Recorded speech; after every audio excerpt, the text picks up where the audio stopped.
Good evening, Professor Dr. ENEL890AD, and my dear fellow colleagues. Myself is Tanvir Chaudhary, and I would like to thank you very much for giving me the opportunity to talk about our project. I belong to Group D, which is Smart Homes, and the title of my project is Application of Micro CHP in Smart Homes. We have worked in a group for this project, and there are 5 people, including myself. So ENEL890AD, he is going to describe about smart homes as microgrids, opportunities and challenges. Nandish is going to talk about smart homes using the IoT, Internet of Things. Kevin Varia, he will describe about the cyber attacks and security requirements in smart homes, smartphone technology. Abhishek, his topics is implementation of direct current smart home connected with DC microgrid, which is powered by renewable sources, feasibility, utilization, and cost evaluation. And I'm going to talk about, as previously mentioned, application of micro CHP. So let's discuss what's smart homes in a brief. So smart home is a fairly new technology that is used where utilization of power is in an efficient way. It will be cost effective. There will be prosumers. That means customers, they will consume the power and they will also produce the power. There will be various sources of power, for example, grid, renewable energy, micro CHP, etc. Micro CHP. So CHP stands for combined heat and power. So this is a unit where heat and power is produced from the same source. Generally, it generates between 3 kilowatt power, electrical power, and 20 kilowatt of heat.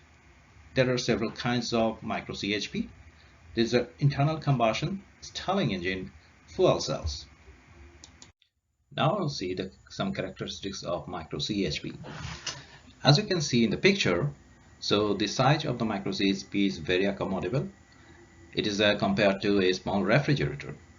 And in the household, it can be installed either in the basement or in the staircase. Now, if you go through some characteristics like the electricity capacity is 1 kilowatt plus for different kinds of micro CHP. The overall efficiency is much higher in a Stirling engine.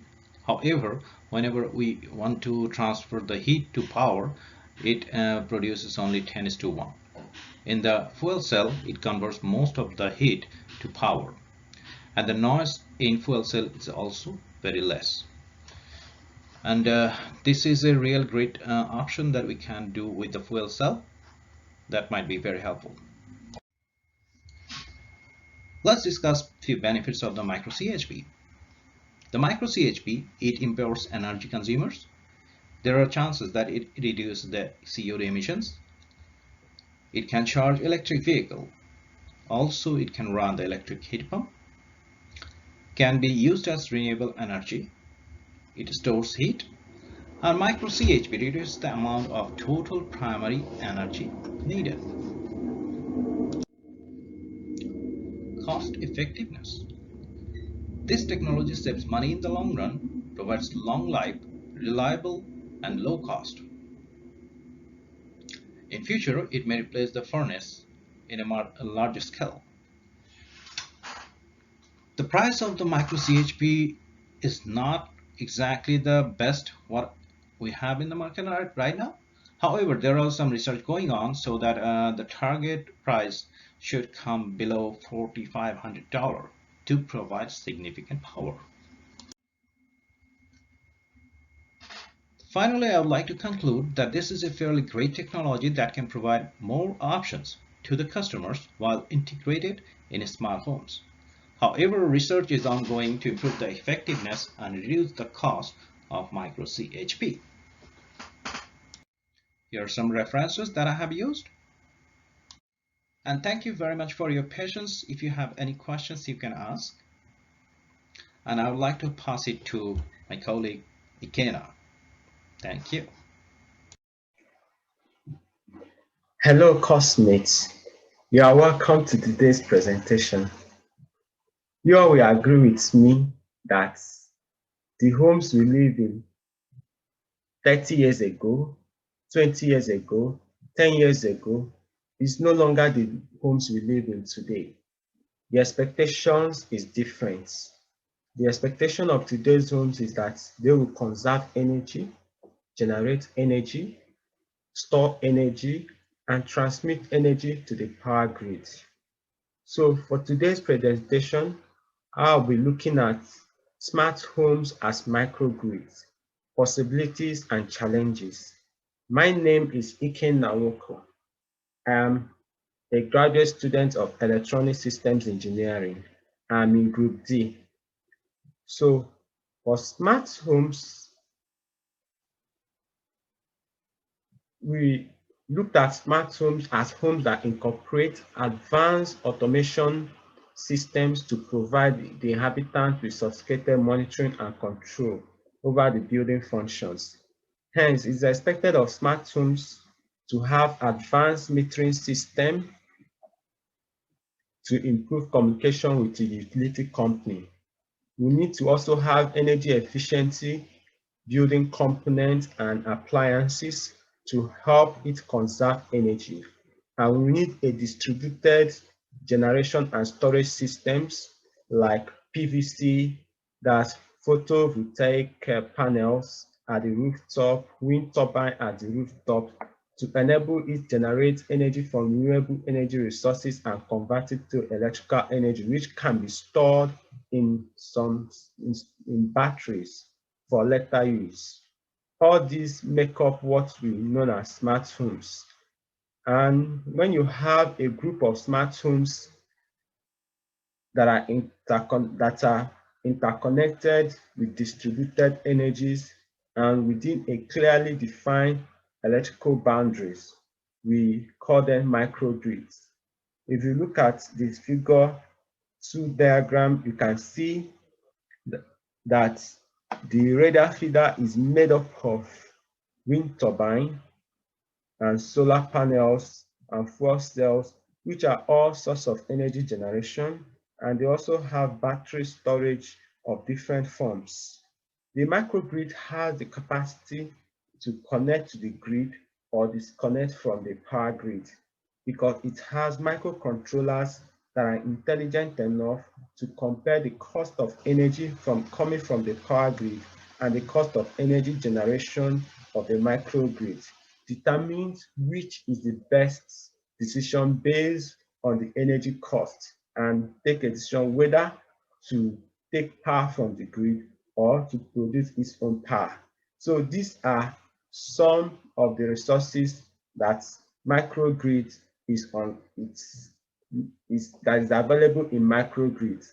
And this technology now is unlocking grid digitalization, grid democratization, grid decarbonization of the grid, and also decentralization of our energy generation system. So we'll be looking at the challenges and the opportunities that come with smart homes as microgrids. So for the opportunities, we have sensing environments. Smart homes actually serve as a sensing environment because it helps you to automatically control your lighting system depending on the time of the day it is, so that you can control your energy. There is also improvement in reliability of power supply in the face of extreme weather events, just like what happened in Texas when the weather conditions was going up, the temperature was very low and the weather was very cool. So inhabitants have to put on their heat pumps, and that caused a big demand that the utility company were not able to handle. And unfortunately, there was no microgrid to fall back on in such a period. So they had to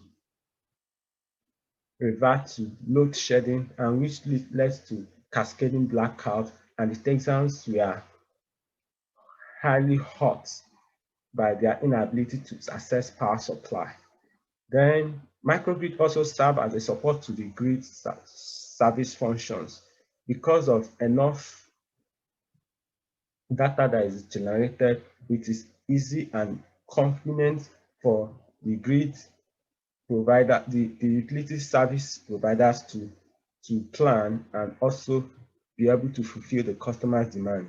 You also microgrids open the gateway for clean and improved power supply because as you produce energy through the renewable energy, you are telling the utility companies that please stop your production of energy via the fossil fuel so that we can make use of a cleaner energy, which is renewable energy. So by so doing, you are making the environment cleaner. So and also there is reduction in transmission losses and improvement in power supply because as you have a distributed generation, there will be no need for the utility companies to generate energy from remote generating stations to load centers where the energy is needed. And because of the long transmission lines, power is lost because of the resistive elements in the transmission line. And this is some of the opportunities that comes with microgrids. There are also some challenges like change of customers' routine. Customers that have to now schedule the activities to tally with the time of the day that the energy is plentiful. Like they can't come back by 5 o'clock and all plug in their cars because if that happens, there will be a peak demand that the electricity company might not be able to handle. And if they need to handle it, they have to do a huge capital investment. So this will defeat the purpose of microgrids. So to to overcome this challenge, the utility companies will have to come up with a pricing model that will discourage customers from charging their cars at a particular time of the day. There is also no widely acceptable standard for smart homes implementation. Hence, it is difficult to define what a smart home is. Utilities are regulated, risk advanced, and have little opportunity to innovate. And that is going to be a little drawback on the aspect of the utility companies because they need to be fully digitalized in order to be able to integrate the microgrid component of the generation that the generated energy from the microgrids into the power grid. So utility has to be fully digitalize the power grid. Then reconstruction of and modification of residential building to accommodate smart home infrastructure is going to be a hackling task because it has to come with a huge capital investment from the homeowners and accessing credit might not really be available to all homeowners. So it's going to be a challenge. So with this is just an introduction of how smart homes is acting as microgrids and some of the possibilities and challenges that they are currently facing. Thank you for listening to me. I hope you gained something. I'll be ready for your questions. Thank you.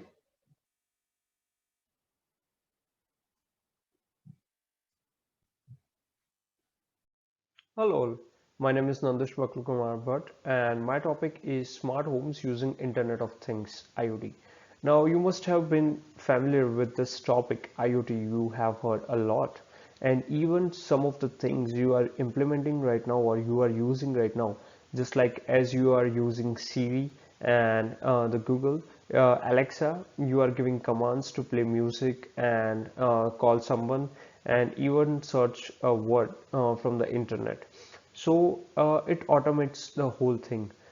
Similarly, in such a way, I've implemented this in a smart homes, but little bit in a different way to increase the productivity and to save the power, electricity, and the energy, and in a good way, in a green way. Then after moving on to my first slide, smart home using IoT. Now, it's a very wide concept, as I told.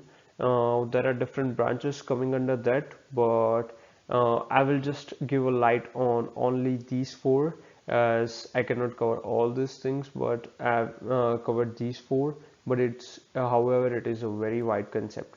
Now, the first is lightning control. You can control your lights through that using IoT from your smartphones, and even you can adjust the intensity of the light Then after it comes thermostat control, for controlling and monitoring the temperature in your home.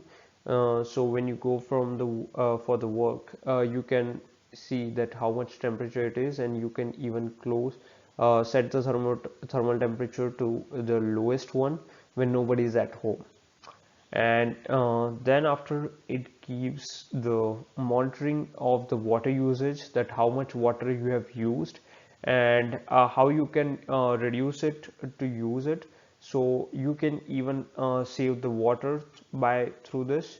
And there are several ways that will be like recommending in the app, through which you can save the water.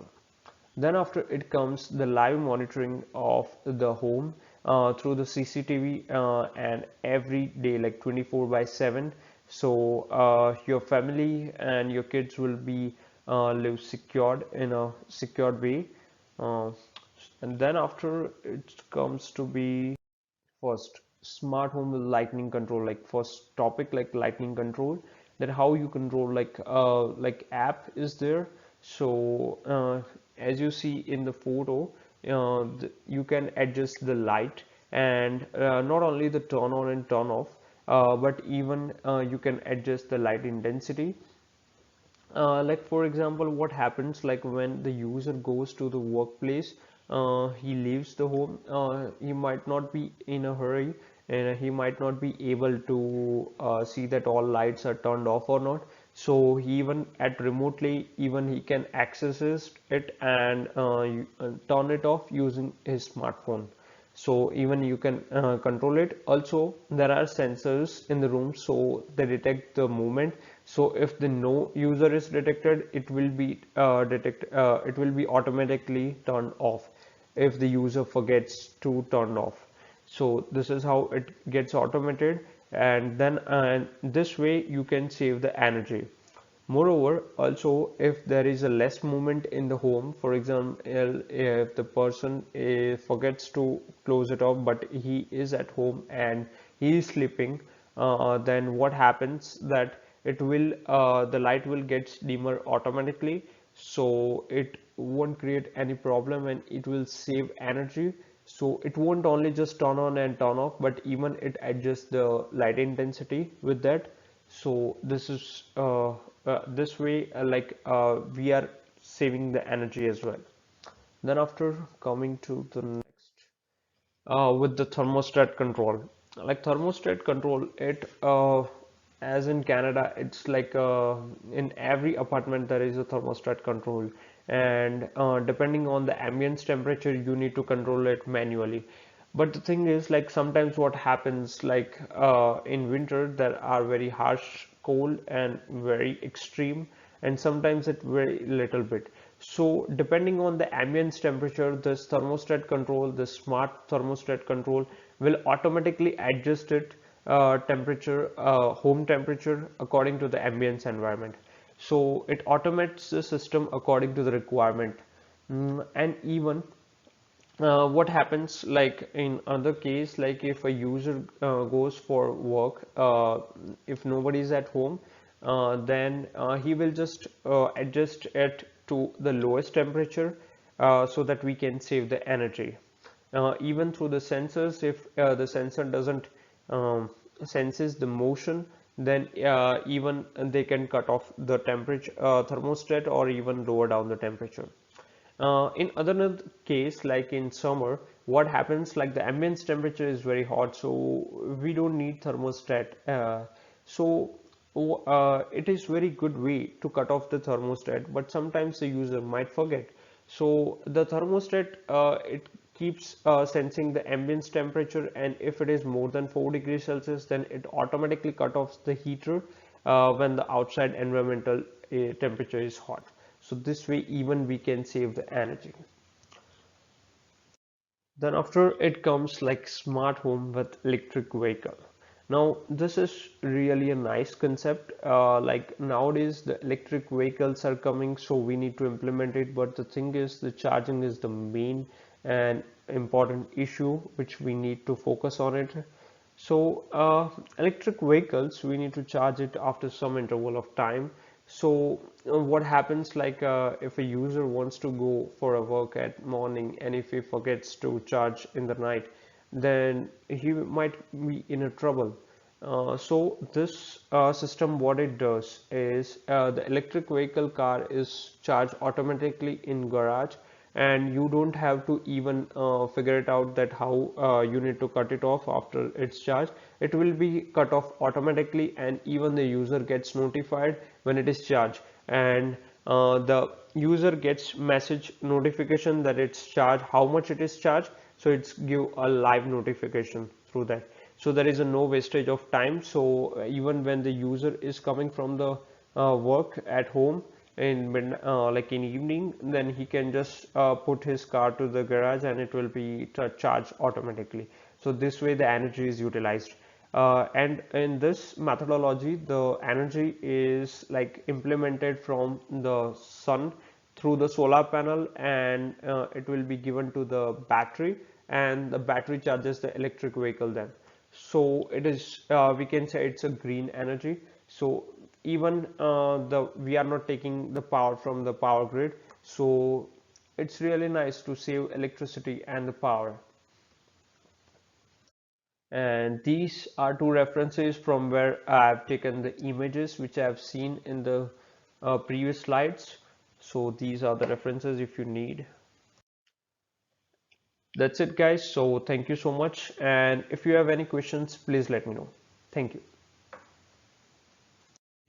Hello everyone, my name is Abhishek Manish Kumar Patel and I will discuss about the DC technologies, which is a DC smart home with a DC microgrid.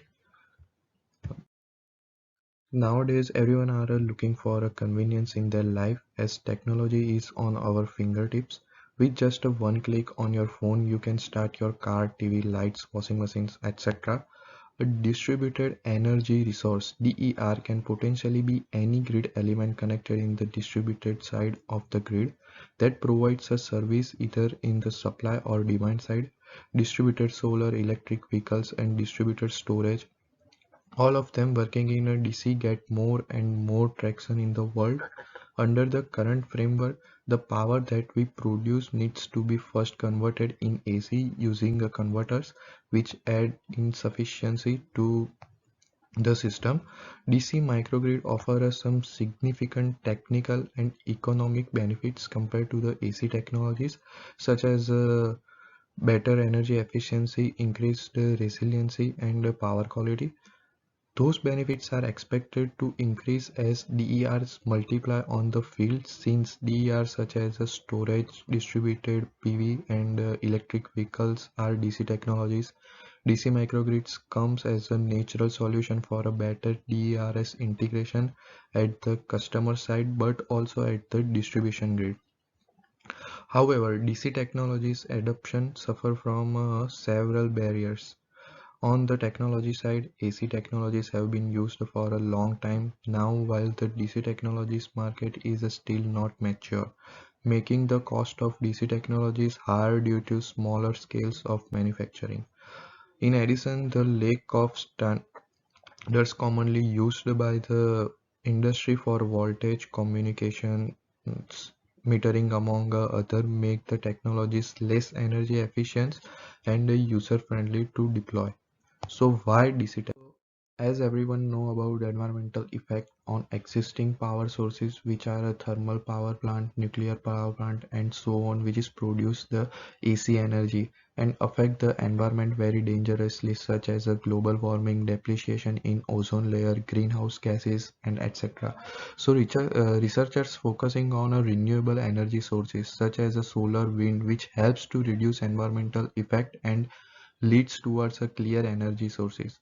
DC system would be surely beneficiary to achieve long-term goals and encourage advancement in long duration storage of batteries. There are some live examples. Uh, are Apple's spaceship campus, which is totally works on 100% renewable energy. Another one is the Blue Lake Rancher BLRDC microgrid, isolated from a main utility grid and produce energy from integrated microgrid with solar array and battery storage.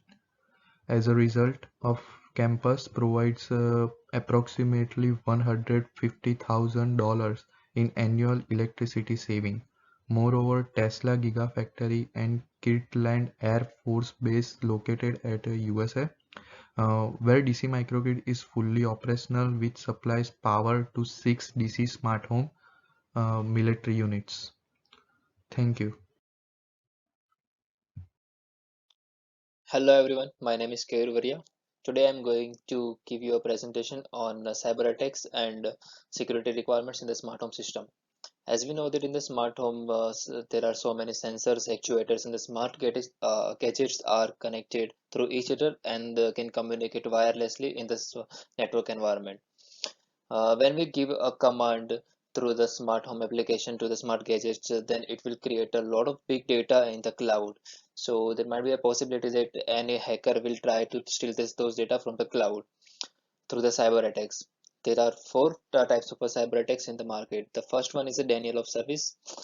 Uh, as the name suggests, in the denial of service, the main purpose is to stop the availability as well as the communication. In the denial of service, attacker will try to inject the malicious traffic in between the network. We know that the microcontroller as well as the CPU has a limited memory.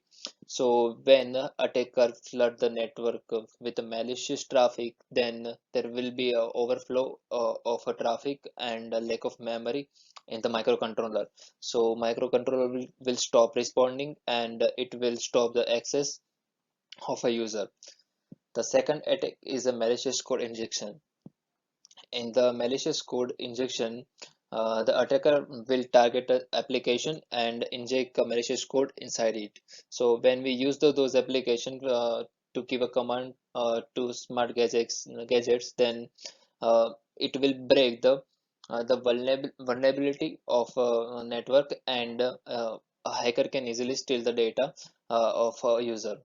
The third attack is the eavesdropping attack. It is also known as a sniffing or a stealing attack. In the eavesdropping attack, a hacker will focus on the weak connection between the server as well as the gadget. So he will break the tunnel of the data, and he can easily monitor the communication. This is how he will steal the user's private data, like a user ID and the password. The fourth attack is known as the man in the middle attack. Uh, in the man in the middle attack, there will be a hacker between the front end and the back end. So when we give the command to the gadget through smart application, then that command will go through the system protocol which was generated by the hacker in the middle. So where the hacker will pass those command to the backend, and when backend server will respond back, he can easily monitor those communication through the system protocol. This is how he can steal the data of a user by monitoring the communication. There has been a lot of research done on the security requirement to avoid the cyber attacks. There are two types of security requirements: symmetrical and asymmetric. In the asymmetric requirements, we have encryption data, network authentication, and user authentication. Uh, Encryption data works on the cryptographic method, in which we try to secure our communication through the tunnel. We have two keys, like a public key and the private key for each communication. In the encryption data method, we have four sub methods. The first is a Diffie-Hellman key exchange. The second is elliptical cryptographic. The third is a reverse Shamir-Edelman, and the fourth is a secure hash algorithm. The second method is a non-network authentication. It is mandatory to check the network before doing the communication. Is it secure or not? So in the network authentication, we secure our network by the proper firewalls and the gateway. In this network authentication, we try to check if there is any intrusion or a hacker in the network or not. As we are checking the intrusion, this method is also known as a intrusion detection system. In the smart home, during the communication, we also check a user is authenticate or not. So we create a hash function, and we merge this function to the input data. Afterwards, the entire data will compare with the extract data from the artificial neural network. If the data matches, then we can say that that user is authenticated for the communication. From the discussion, we can say that the smart homes as a microgrid is unlocking grid digitalization and the decarbonization of an environment. Application of MCHP will give the customer more efficient way to use the power by saving the cost. And as we know that DC is the clean source of energy, so transferring of AC to DC into the smart grid can be more beneficiary for the clean energy. Moreover, Internet of Things is more evolving in the smart home technology. So through the Internet of Things, we can control and monitor all this with a smartphone. We also need to consider the cyber attacks, and we need to focus more on the security aspect due to the cyber attacks. Thank you. Any questions?